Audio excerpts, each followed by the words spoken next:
Olá pessoal, vamos começar então mais uma aula, nossa terceira aula olhando para a diversidade de angiospermas. A gente vai continuar vendo um grupo que nós começamos na semana passada, que são as eudicotiledôneas, depois vamos passar para as monocotiledôneas, que é o último grande grupo que falta para a gente ver na diversidade das plantas com flores. Lembrando então, né, que a Eudicotiledôneas é um dos maiores grupos de plantas com flores e nós vamos terminar também com o segundo grupo, que são as monocotiledôneas, também grande diversidade concentrada aí nas monocotiledôneas. Então, nas eudicotas, a gente vai olhar agora a ordem Caryophyllalis, que inclui várias famílias. Nós vamos ver três, as cactáceas, droseráceas e nepentáceas. Duas dessas são famílias de plantas carnívoras. Começando pelas cactáceas, que são plantas que vocês conhecem, né?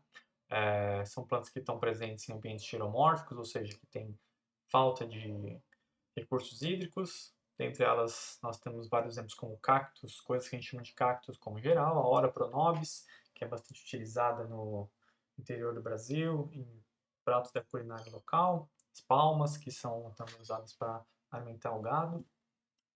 E uma das principais características dessa família, compartilhada por esses exemplos que eu dei agora, é a presença de caules que são suculentos e fotossintetizantes. Então, nas cactáceas, a grande maior parte das espécies não apresenta folhas. Essas folhas são modificadas nos espinhos, que se concentram nessas regiões aí de meristema axilar, que dá origem aos espinhos, nas areolas. Né? Então, essas regiões aqui, ó, que a gente tem vários espinhos saindo, cada uma delas é uma areola. E elas estão distribuídas ao longo desse caule que é fotossintetizante, já que não temos folhas, o caule passa a fazer o papel da fotossíntese, e ele também é suculento, dado que ele acumula aí água dentro dele, que é o que permite essas plantas persistirem nesses ambientes que têm alto estresse hídrico. Alguns grupos apresentam folhas simples, alternas, mas também suculentas, como é o caso aí da Pereschia da Ora pronobis. Né? Então, nem todas as cactáceas têm só o caule como o órgão que realiza a fotossíntese, algumas espécies, alguns gêneros têm também folhas. E notem que nessas plantas elas têm tanto folhas como espinhos, né? Que esses espinhos não deixam de ser folhas modificadas, se originam ali do mesmo ponto em que essas folhas, através de meristemas axilares, que vão estar distribuídos ao longo dos caules. As flores dessas plantas têm um exemplo interessante, porque elas apresentam perianto espiralado. A gente não consegue fazer uma diferenciação entre cálice e corola, né? Então a gente tem aqui essas estruturas petalóides, super bonitas na maioria das espécies, organizadas espiraladamente. Dá para ver aqui na base essas brácteas aqui, que estão localizadas no hipanto dessas plantas, também organizadas espiraladamente, né? Então a gente vê que essas organizadas nessas diagonais. Essas plantas também apresentam múltiplos estames, então são centenas de estames que produzem uma grande quantidade de pólen. Está associada à polinização por uh, animais. E os estiletes também são ramificados. Vejam aqui um grande número de estiletes. E esse número de estiletes permite te inferir, né, que essas plantas têm um ovário sincárpico. Nem sempre isso é verdade, né, quando a gente vê plantas com muitos estiletes, mas é muito comum que isso aconteça. Tá? Aqui a gente tem então um fruto dessas plantas, é um fruto do tipo baga. Então a gente tem aqui a parede do fruto com uma polpa carnosa, sementes distribuídas nessa polpa, que se origina a partir de um ovário ínfero, né? Um ovário que está localizado abaixo das demais peças florais. Então aqui, né, quando isso aqui era uma flor, a gente teria o perianto, aquele perianto espiralado saindo aqui, né? Quando eu mostrei naquela imagem das flores, a gente tinha aquelas brácteas espiraladas, elas são essas brácteas que estão aqui em torno do hipanto deste ovário que dá origem, desse ovário ínfero que dá origem a esse fruto do tipo baga. Então isso aqui é tipo fruto de uma pitaia, que é o fruto das cactáceas. A segunda família que a gente vai ver nas Caryophyllaceae são as droseráceas, que são um grande exemplo de plantas carnívoras. A gente inclui três gêneros, Drosera, Dionaea e Aldrovanda, que é essa espécie aqui. A gente não vai falar sobre as aldrovandas, mas vamos olhar um pouquinho as dróseras e as dionésias. Essas plantas elas são todas carnívoras, têm as florzinhas com esse perianto pentâmero, 5 partes nas pétalas e no cálice. Tem flores de alipétalas, ou seja, as pétalas são separadas, não são gamopétalas, como várias famílias que nós vamos ver daqui a pouco. E tem ovários sincárpicos e um estilete dividido. Notem então aqui, ó, esse estilete dividido, cada um desses estiletes se refere a um dos carpelos desse ovário sincárpico. Em Drosera nós temos as folhas com tricomas glandulares que produzem uma mucilagem e tornam essas folhas viscosas. E essas são as armadilhas que são utilizadas por essas plantas para capturar os insetos, né? Então os insetos pousam nas folhas ou andam, caminham sobre as folhas e acabam sendo aprisionados por esses tricomas glandulares e depois são digeridos por enzimas que a folha vai liberar na superfície dela e depois absorver os nutrientes dos insetos. No gênero Dionea, nós temos um outro tipo de armadilha, que é uma armadilha composta pelas folhas também, mas é uma armadilha mecânica em que você tem essa boquinha que se fecha, né? Captura os insetos sem que eles fiquem grudados, como na Drosera, mas ela fecha essa armadilha, aprisionando os insetos dentro dessa jaula, né? Um outro gênero que também ocorre aí, uma outra família, esqueci de falar que nós vamos ver também aqui em Caryophyllaceae, também outra família carnívora, são as Nepentáceas. Tem apenas um gênero, que é o gênero Nepenthes, e nesse grupo aqui de plantas a gente tem uma armadilha que é em formato de jarro, né? A gente tem aqui o pecíolo, ele passa a assumir a função de fotossíntese, então ele se torna alongado e a folha de fato se modifica nessa armadilha aqui. Os insetos caem ali dentro, as bordas aqui desse jarro elas são super lisas, então o inseto não consegue sair de dentro desse jarro. Lá dentro tem um líquido que vai dissolver ele e a planta vai conseguir absorver os nutrientes desse inseto também. Várias dessas plantas aí são lianas, né? Então elas ficam sobre as árvores e vão capturando os insetos que caminham sobre elas de maneira geral, ou moscas que elas conseguem atrair.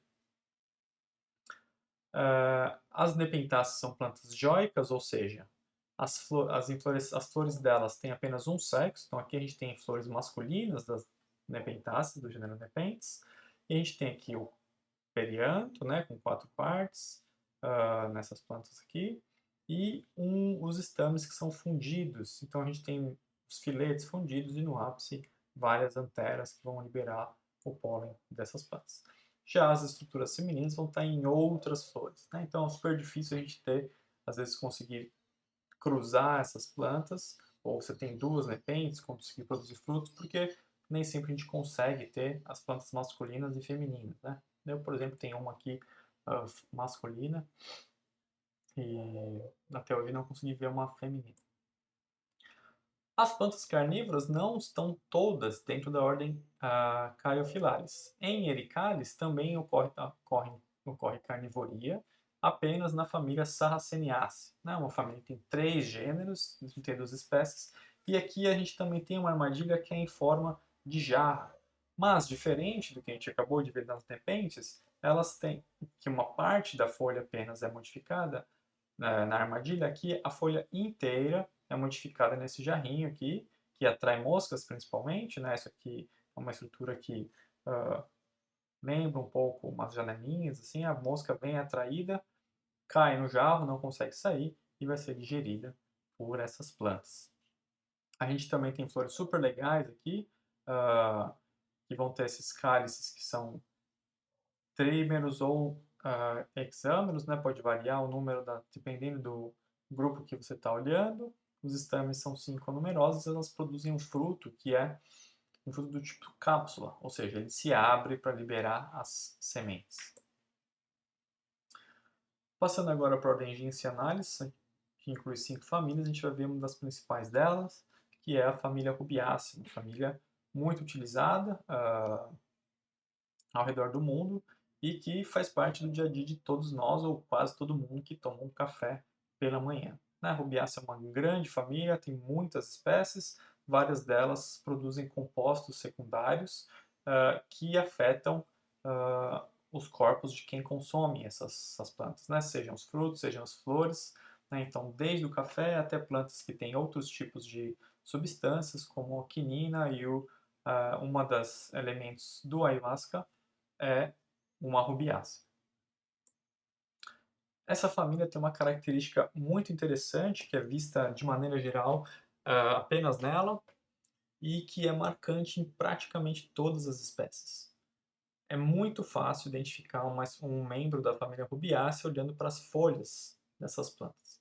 Elas geralmente são opostas, geralmente não, são sempre opostas. Então a gente tem uma folha aqui inserida num nó do ramo e outra folha oposta a essa folha. E as estípulas dessas folhas não vão, a gente não vai ter duas para cada folha, né? Normalmente tem uma estípula aqui, outra atrás para essa folha, uma estípula aqui e outra atrás. O que acontece é que nós teríamos um parzinho de estípulas aqui, se forma apenas uma estípula entre os pecíolos de cada uma das folhas. É o que a gente chama de estípula interpeciolar, porque está entre os pecíolos. Obviamente, do outro lado do ramo, né, a gente não está vendo aqui, vai ter uma segunda estípula.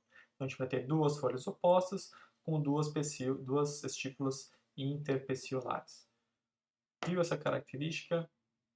99% de chance disso ser uma rubiácea.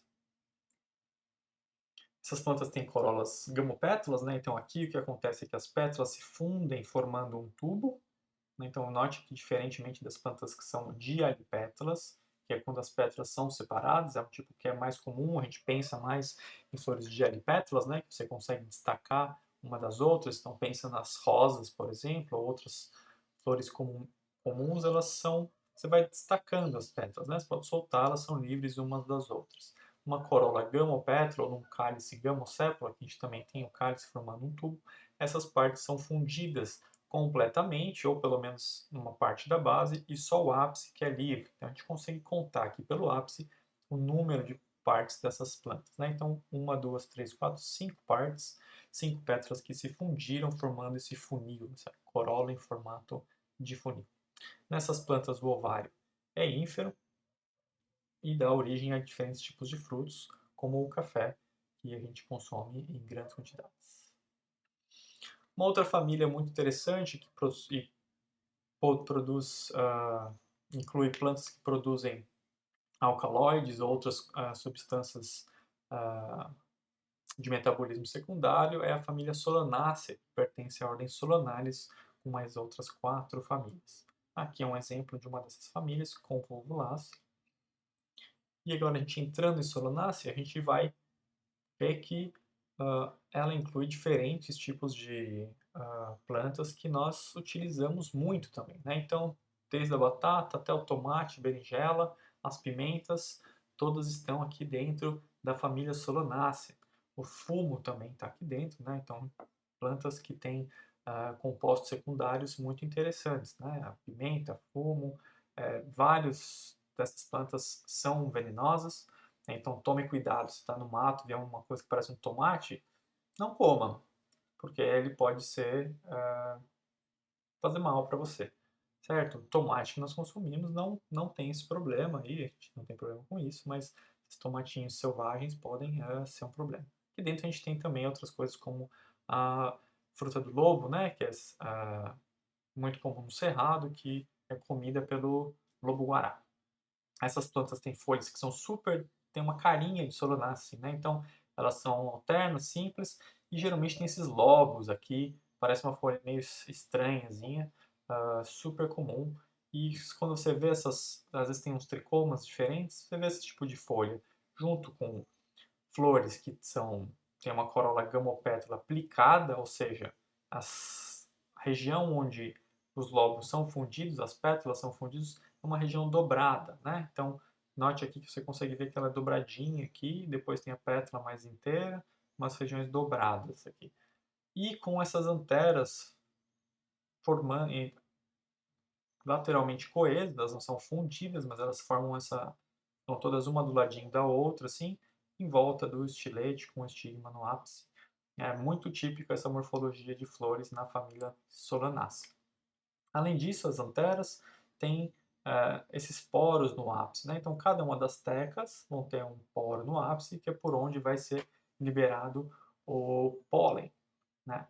Esse tipo esses tipos de anteras com ah, teclas policidas geralmente são polinizadas por abelhas que são capazes de segurar essas anteras, chacoalhar elas para conseguir extrair o pólen de dentro das anteras. É o que a gente chama de buzz pollination, ou polinização por vibração.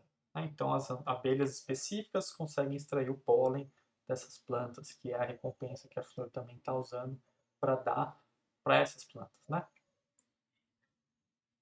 Agora a gente vai passar para a ordem Asterales, é a última ordem de horticultores que nós vamos ver. Dentro dela nós temos 11 famílias, sendo que a principal é a Asteraceae, uma das maiores famílias de plantas do mundo. A Asteraceae também é conhecida como composite, ou compostas, né? Ela é, na verdade, a maior família de plantas do mundo. Várias coisas que a gente conhece aí dentro de Asteraceae. Aqui um exemplo é a alcachofra. Está dentro daqui disso também alface, o dente de leão, que a gente costuma assoprar para ficar ver voando ali aqueles frutinhos, o girassol, as margaridas, todas estão aqui dentro. Então tudo que você vê e tem uma cara de margarida, geralmente está dentro de asteráceas. Mas as flores dessas plantas nem sempre estão organizadas em inflorescências que têm cara de margarida. Né? Então a alcachofra não parece uma margarida, não sei que você conheça a estrutura dessas inflorescências, você consegue ver as similaridades, mas não parece de fato, né? Tem aquelas pétalas ali, a gente faz baby care, mom care, né? Mas vamos ver como que é a organização dessas inflorescências. Então, as margaridas, girassóis, não são flores, são, na verdade, conjuntos de flores que estão organizadas em capítulos. Né? Então, cada girassol, cada margarida é uma inflorescência do tipo capítulo. E ela inclui várias flores sésseis, que não têm pedicelos, distribuídas ao longo de um receptáculo alargado. E esse receptáculo geralmente está envolto por brácteas. No caso das margaridas, esse receptáculo é achatado, né? Bem achatado. Se você não olhar em detalhe no verso do girassol, você não vai conseguir ver essas brácteas, diferentemente do que a gente estava vendo aqui na alcachofra. Né? Então aqui é o receptáculo, aqui dentro vão ter as flores, aqui tem partes das flores saindo para fora dessas brácteas, então envolvendo esse receptáculo onde as flores estão dispostas. Então note aqui cada florzinha distribuída no receptáculo com as brácteas. Então, só dando esse exemplo, nós temos o girassol aqui, cada pontinho desse aqui é uma flor. Né? E a gente tem nessas plantas que são parecidas com margaridas, uma diferenciação entre flores do raio, que são essas flores que fazem a circunferência do girassol, e as flores do disco. As flores do raio, elas vão ter essas pétalas alongadas, super alargadas, diferentemente das flores do disco, que vão ter pétalas pequenas, né? A gente vai ver em detalhe. Aqui, então, aqui é um esquema de uma flor de asterácea, uma flor pentâmera, então ela tem um ovário que é ínfero. O cálice ele vai estar modificado no que a gente chama de papos. Ele não, ao invés de ter sépalas, ele se apresenta na forma de uma estrutura cheia de cerdas. E aqui a gente tem a corola gamopétala também, com lobos no ápice.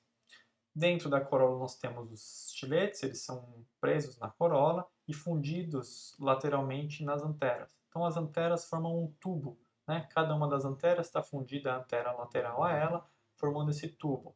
E no meio desse tubo passa o estilete com um estigma bífido no ápice. No caso do girassol, as flores do disco têm essa corola que você tem um alargamento de uma das pétalas, formando o que a gente chama de lígula, né? Lígula ou língua, que é essa pétala maior. Né? Então você tem uma flor igualzinha que a gente acabou de ver, só que em vez de ter uma corola pequena, com 5 pétalas, ela tem essa larga lobo aqui, ela também é gamopétala, mas tem esse largo lóbulo aqui que forma essas pétalas dos girassóis e das margaridas.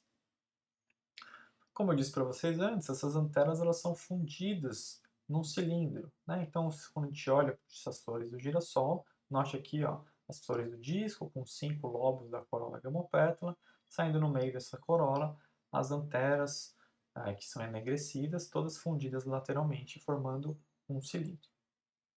Aqui um detalhe de uma outra espécie, cada uma esse ápice aqui é o ápice de uma antera e ela está fundida, a antera lateralmente a ela. Essa linha aqui é a linha do filete, do conectivo dessas anteras, por onde elas estão ligadas aos filetes. Então, formando esse tubo e o estilete está passando aqui no meio. Né? A gente tem essas bolinhas, são pólens que foram liberados. O fato do estilete estar dentro desse tubo é muito interessante, porque tem uma outra característica dele, é que as anteras se abrem para dentro do tubo. Então elas liberam o pólen para dentro desse tubo, não liberam para o exterior. E aí acontece o que a gente chama de exposição secundária do pólen. As anteras, quando amadurecem, liberam o pólen para dentro desse tubo, e esse pólen vai ser liberado para o exterior através do crescimento do estilete. O estilete vai crescer no meio do tubo, como se fosse um pistão, se fosse um êmbolo de uma seringa, por exemplo, vai empurrar esse pólen para fora e expor ele para o ambiente, para os polinizadores. Então, notem nessa foto aqui, a gente tem as anteras aqui, elas estão todas amarelinhas, então é difícil de ver, mas o estilete saiu aqui, ó, e expôs o pólen para fora, tá? E aí ele é bífido, e uma coisa super interessante, são dessas duas metades, uma coisa super interessante é que a região estigmática, ela fica para dentro dessas duas metades. Então, quando o estilete está crescendo, essas duas metades estão unidas, e os estigmas estão para dentro. Então, essas plantas vão empurrar o pólen para fora do tubo de anteras, sem que ele encontre no estigma, sem que ele encoste no estigma. Depois que elas se alongam para fora do tubo das anteras, o ápice do estilete então se abre, apresentando os estigmas para os polinizadores. Tá? A esse fenômeno de empurrar esses pólens para fora do tubo das anteras a gente chama de exposição secundária do pólen. A dispersão dessas plantas em geral é super variada, é muito comum a anemocoria ou a zoocoria. Então, várias espécies apresentam frutos com essa morfologia que a gente conhece bem do dente de leão. Né? Então, a gente tem o fruto aqui na base, originado a partir do ovário, e tem esse ápice alongado aqui, que leva até o papus. Né? Então, no momento que se forma o fruto, a corola degenera, o estilete, as anteras, mas o papus, o cálice, permanece aqui com essas cerdas que ficam secas, né? Elas não são, são super fininhas e secas. Isso permite com que esses frutos flutuem no ar, sejam dispersos pelo vento. E a gente também tem exemplos de zoocoria, todos mediados a partir do papus, né? Então aqui a gente tem o fruto, com a semente dentro, uma única semente dentro. Você lembra que esse ovário ele é ínfero, então o papus está acima dele. No caso aqui do picão, a gente tem esse papus que é cerdoso, mas tem poucas cerdas, com vários ganchinhos nele que fazem com que os picões agarrem aí nos animais, agarrem na nossa roupa e aí sejam dispersos através da ação de animais. Muito bem, então essas foram as últimas famílias e ordens que a gente tinha para ver nas eudicotiledôneas. Vamos olhar as monocotiledôneas, que são um grupo de plantas super peculiar, tem características bem interessantes morfologicamente. Antes da gente entrar nas monocotiledôneas, vamos fazer uma pausa, né? Já deram alguns minutos, uns 20 e poucos minutos dessa aula. Dá uma pausa aqui só para dar uma descansada e a gente já começa de novo com as monocotiledôneas.